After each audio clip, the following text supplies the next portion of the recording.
We're recording. So, hello everyone, and welcome to the very last meeting, official Zoom meeting of Air for the fall 2020 semester. We have had a very eventful, COVID-filled semester, and I'm sure a lot of you guys are very busy in your classes right now. So I appreciate you all taking your time and coming to hear me rant for the next 30 minutes to an hour, depending on how quickly I get through what I want to talk about. Uh, so just as a little bit of news, we just ordered shirts for the club. That was earlier today. And so we will be getting those and delivering those or having those available for pickup, hopefully um, Probably by next January. semester. What?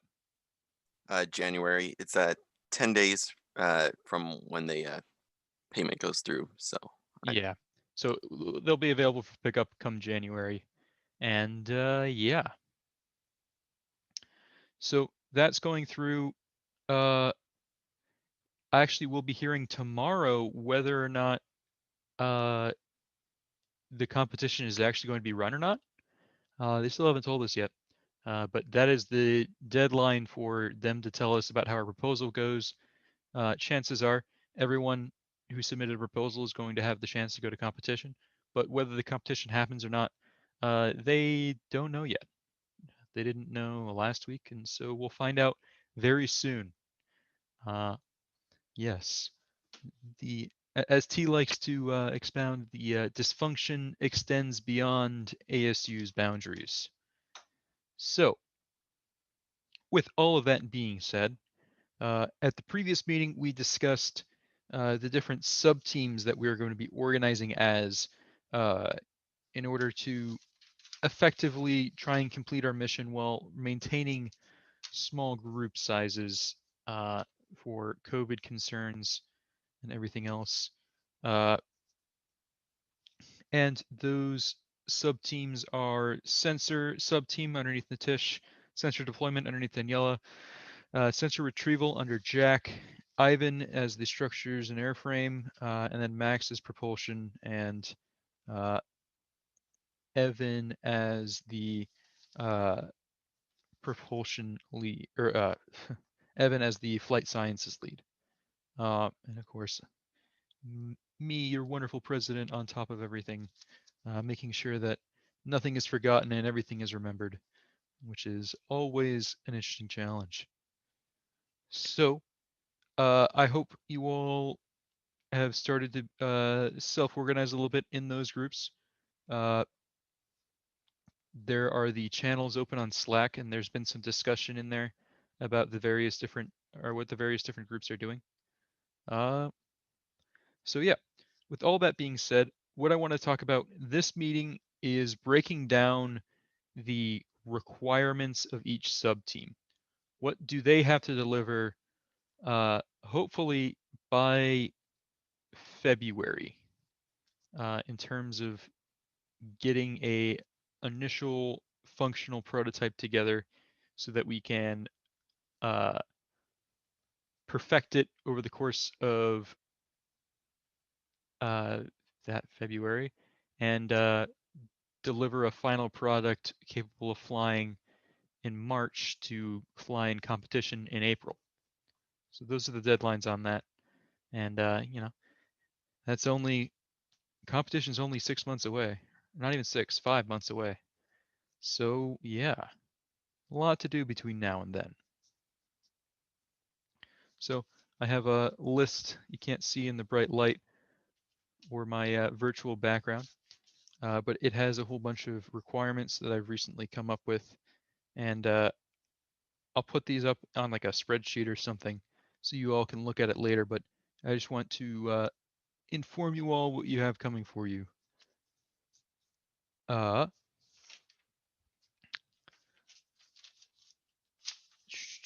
Starting off with propulsion. So, uh, as a sort of structural thing, I've split requirements into two parts. The dimensional requirements So have it'll be like mass and volume properties. So you can only take up this much volume inside the fuselage. These are the dimensions you have to work with, etc. And then a functionality slash performance criteria, which is the performance figures that you have to your design has to meet. So starting off with the propulsion, Max, what do you think are your requirements? How would you define them? I'd probably define it as maximizing mission performance in missions 2 and 3, specifically endurance in mission 3 Mm-hmm. as the performance requirements. Dimensional requirements, that'd probably be minimizing space in the fuselage for things like batteries and ESCs, fuselage in the wing. Yep. Yeah. So in terms of dimensions, there are a few driving factors. You have dimensions of the battery, dimensions of the propulsion system, weight of the motors, weight of the batteries, and weight of the ESCs. And of course, battery capacity are your dimensional, they have numbers associated with them. And I'll put these up in a spreadsheet later, so they'll be, you don't have to write these down, but there is you have a max propeller diameter to work with of 18 inches,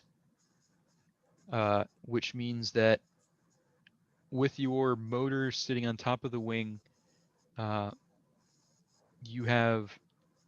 going to be approximately 9 inches from the top of the wing to the bottom of the landing gear on the ground. That actually might be a little less, but that is like the max important dimension that you have to worry about. As well as you are budgeted half a pound for your motors, the 2 motors. Each have to fit within that half-pound limit. You have to have 3 pounds of batteries, or that is the limit of the amount of weight you have to take up of batteries. And of course, the mission requirement of a 200 watt-hour maximum. Does that all make sense?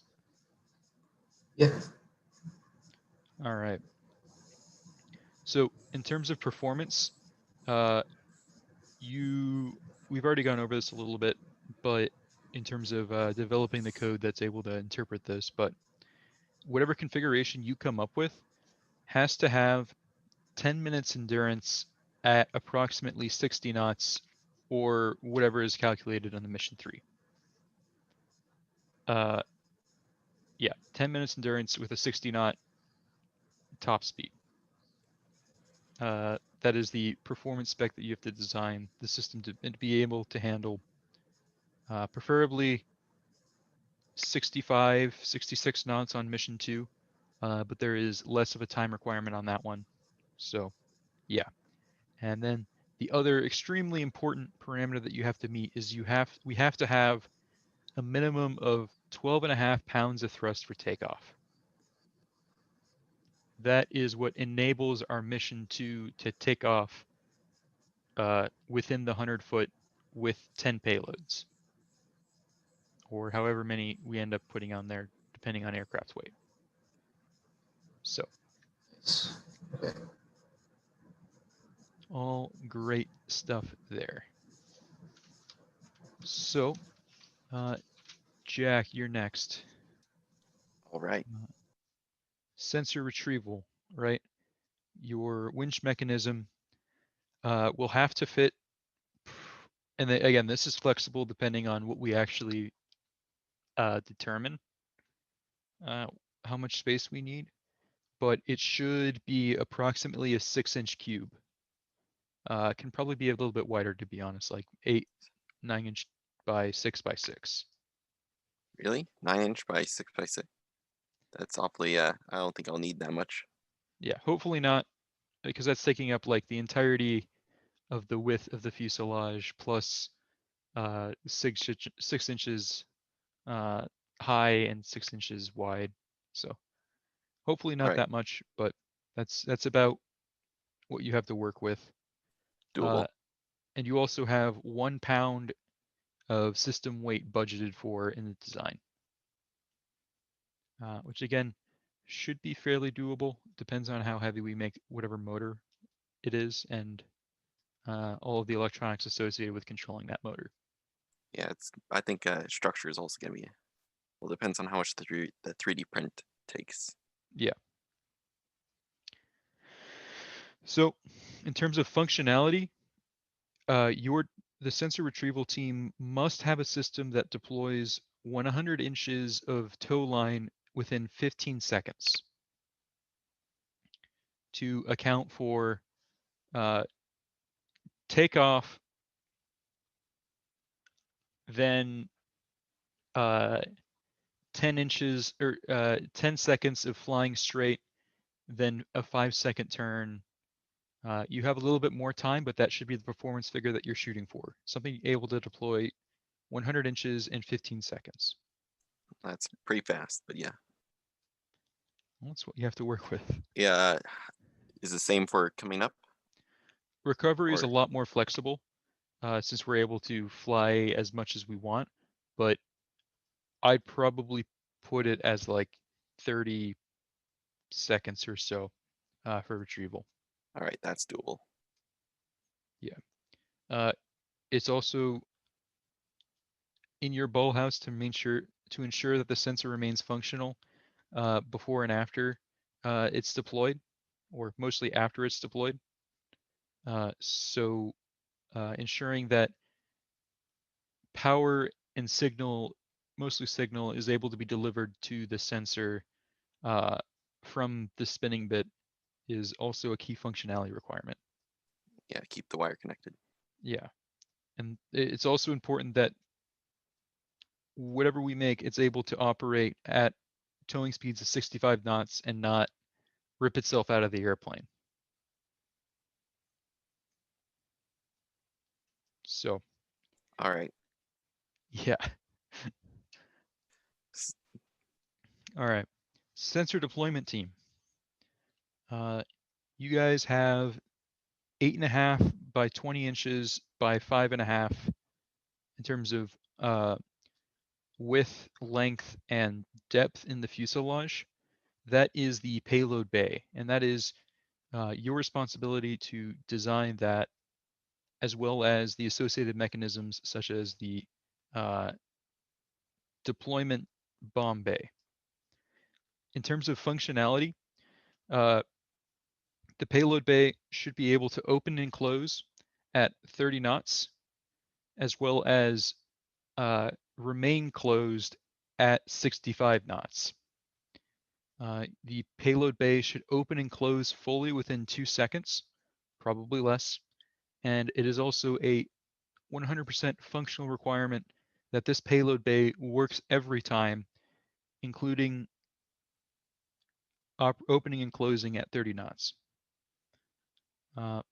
You are also responsible for the integration of the payload attachment inside of the payload bay in terms of how the payloads integrate themselves into hard points, basically, inside of the payload bay. Does that all make sense? Yes, that makes sense. All right. So, just sadly, the other two sub-team leads aren't here right now. I think they have a class until 7:15, so I'll give them a couple minutes. And I guess to let you guys know about what the flight sciences team's requirements are. It is to build a wing capable of flying this damn thing. But more specifically, we have to design it to have very good power on stall characteristics as well as very good power off stall characteristics. We have to have a CL max of the whole wing of at least 0.715, but with a goal of getting a CL max of 0.75. And we also have to design our wing to hopefully be less than 2.5 pounds of all up weight. So that is the requirement on that end. In Uh, terms of, Well, you could take a moment to talk about the was that Fury event possibly for oh yeah, funding credit? yeah, if any of you have any time tomorrow between 1 and 3 o'clock, I think it is. Let me just double check. Yeah. Yeah, 1 and 3 o'clock.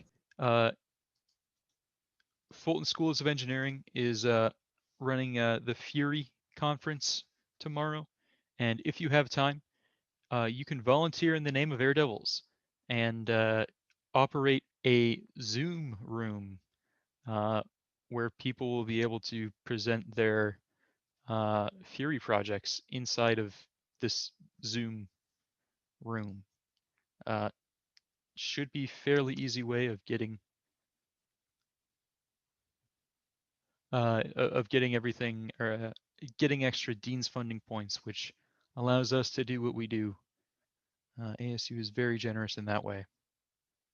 So if you are interested in signing up in the name of Air Devils,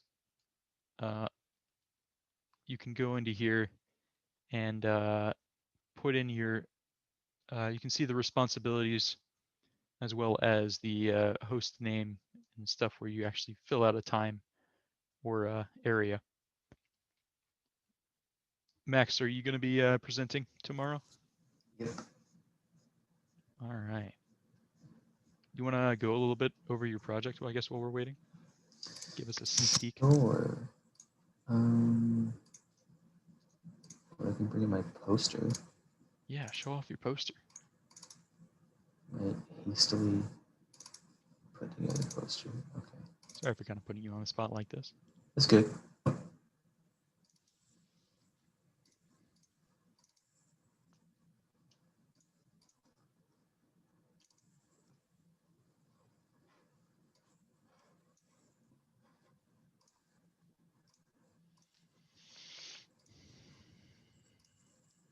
All right, so this is very relatable to Air Devils. It is aircraft performance data capture. So you might have heard about it a little bit so far. Main idea is like we don't really have good university resources to really determine, how propulsion scales with airspeed and propulsion efficiency. So we're basically taking our motors and our sensors and putting it on our test aircraft here and flying that. And the main thing we're trying to capture is thrust and airspeed. That's been the goal for this past few months here. So, we have a load cell on this thrust stand here. This is what I designed. I started this thing last semester, Fury, and finally now getting to implement it. But I don't have a great picture, other angle of it here, but it is basically like a pivoting mechanism with the center line of the motor in line with the load cell. So you get basically 1 degree of freedom and reading hopefully true thrust from the load cell. These little black things here, can't really see them that well. Those are vibration isolators trying to damp out mechanical noise from this very, very noisy motor. That gets fed into this data collection circuit here, which Nitish designed. Props to him. This is very, very helpful in this project. And this basically syncs data between the load cell here and the pitot tube out on the wingtip. It also is capable of capturing data from a accelerometer gyroscope, as well as a temperature and pressure sensor, though we didn't really fly with those recently. There are considerations in the circuit here to damp out electrical noise as well, because the motor and the ESC are very noisy. So basically just using a few RC filters to pass on the low frequencies and damp out any high frequency noise. So it doesn't get into the thrust ratings and give us all sorts of garbage. End result after a few test flights is this thrust lapse curve here, which as you can see has pretty good R-square value, so it's a nice fit, and it compares pretty well with what we would expect out of this motor with the prop that was on it, rather. Yeah, that is the project in a nutshell. Yep. Oh no, we're still going. Just kind of waiting for you guys to show up. Okay, cool. Let's see. Ivan. Now we can show some spreadsheets. Get everyone excited by some spreadsheets. Yeah. Let me hear some cheers for spreadsheets, guys. Come on. Give it up. Yeah, spreadsheets.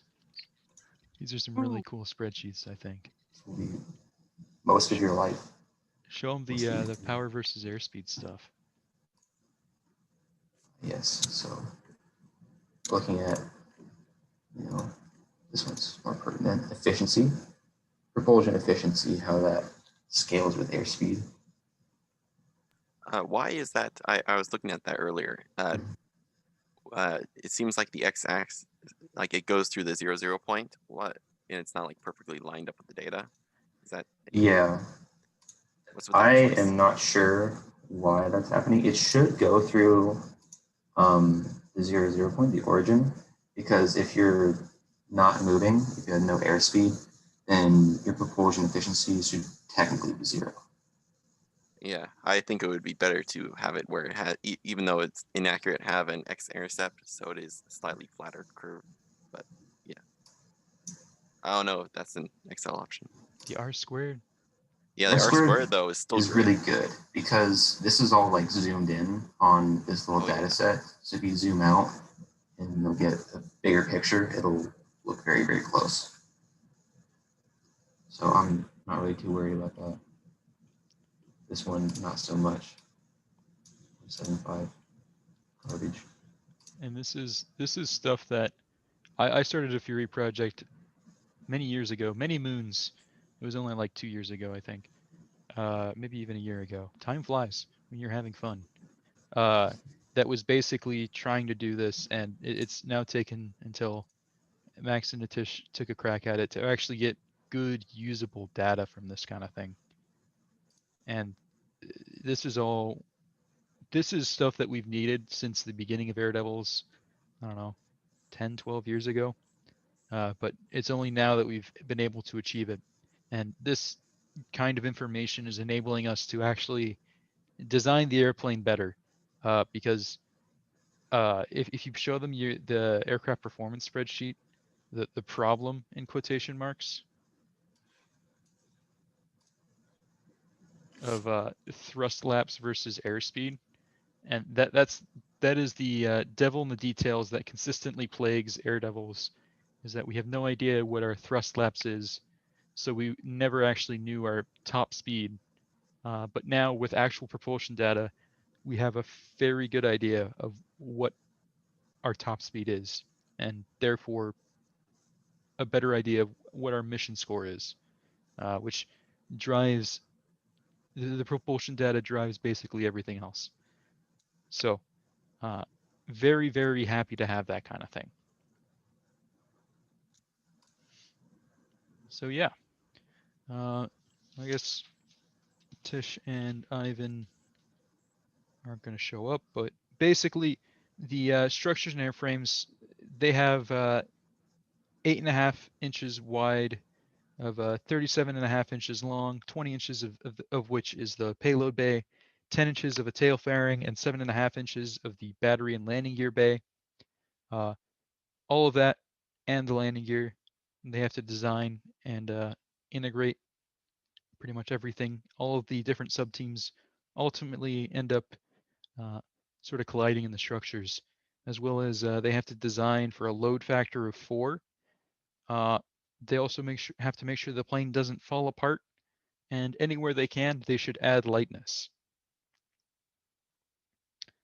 So yeah, that's the structure's requirements. And last but not least, there are the sensor requirements, as we've been going on and on about for a long time. But now there's actually hard numbers associated with everything, in that it has to have a 2.5-inch diameter, 10 inches long, a 0.6 pounds all up weight of the sensor, plus an additional, the sensor inside of its container for the ground mission has to be, and mission 2 has to be 0.66 pounds, or that's the maximum. Hopefully close to the maximum is where we'll end up in our design. In terms of functionality, as we've been saying, onboard power, but now with a number associated with it, for 15 minutes of operation, a minimum of 3 daylight visible lights that flash. It has to have integrated attachment points for stowage for mission 2. And it has to be droppable from 10 inches and survive inside of its container. It has to be towed by the signal wire and controlled by a second transmitter located inside of the aircraft.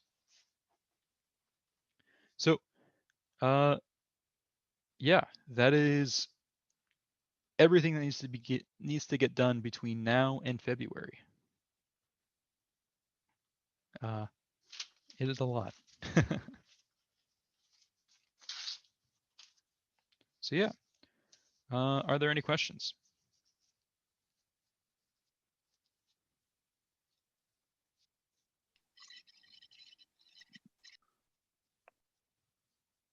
All right.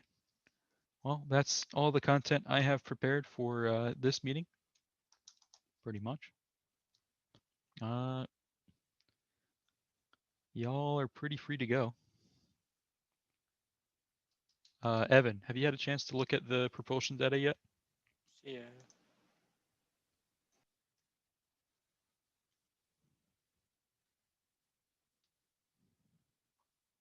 Ah, there's Ivan.